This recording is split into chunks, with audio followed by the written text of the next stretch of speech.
नमस्कार, मेरा नाम मनीष पोडल। मैं श्री भगवान दास आदर्श संस्कृत महाविद्यालय का छात्र हूँ। मैं शास्त्री प्रथम वर्ष में हूँ। मैं आज हिंदी साहित्य का सगुण भक्ति काव्य की जो कृष्ण भक्ति काव्य प्रवृत्तियाँ के बारे में बताता हूँ।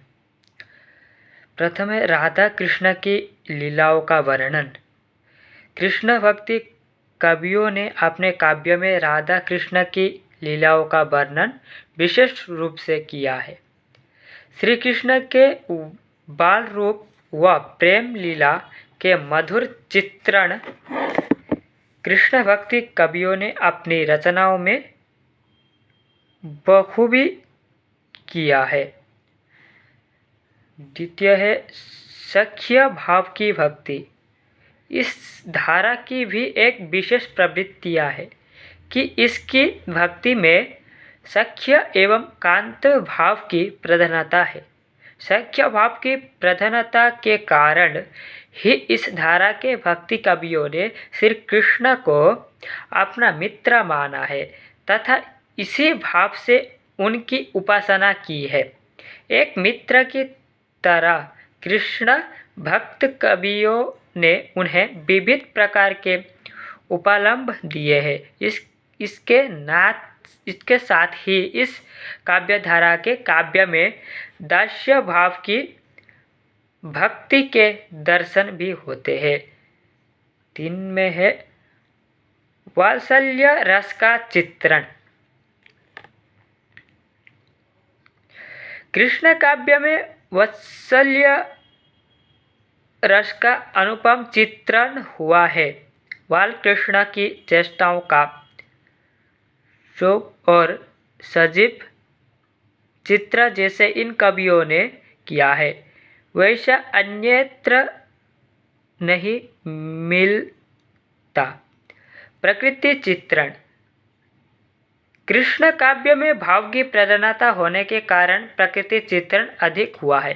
जहाँ जहाँ राधा कृष्ण के सौंदर्य का चित्रण किया गया है वहाँ उनकी ब्रजभूमि का सौंदर्य निरूपण भी कृष्ण भक्त कवियों ने अच्छी तरह से किया है। 5 में रीति तत्व का समावेश। कृष्ण भक्ति साहित्य आनंद उल्लास का साहित्य है। कृष्ण भक्ति कवियों ने अपने काव्य में श्रृंगार वर्णन के साथ साथ रीति तत्व का भी समावेश किया है।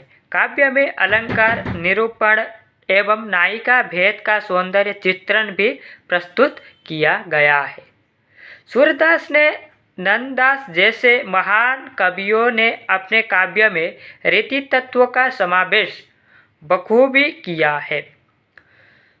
सूरदास ने साहित्य लहरी में नायिका भेद एवं अलंकार का वर्णन किया है तथा नंददास ने भी रस मंजरी में नायिका भेद का वर्णन किया है।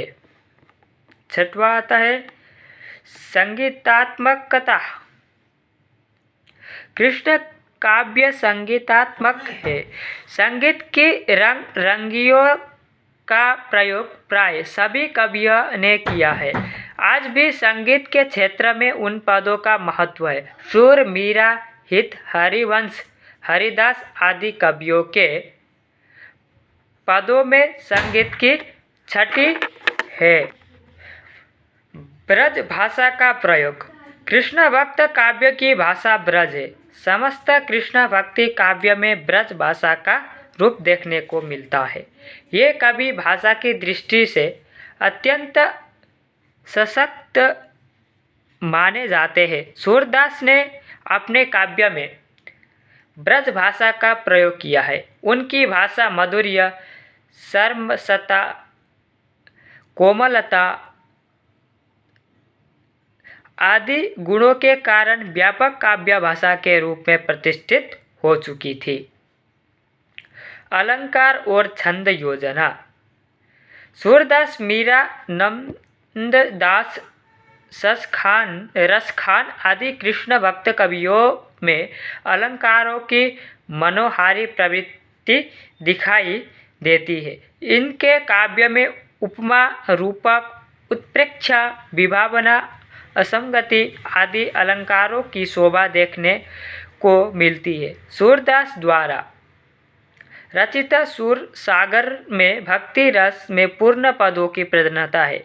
नंददास ने रूप मंजरी व रंग मंजरी में दोहा चौपाई छंद का प्रयोग किया है। रस खान ने कवित्व और सवैये लिखे हैं।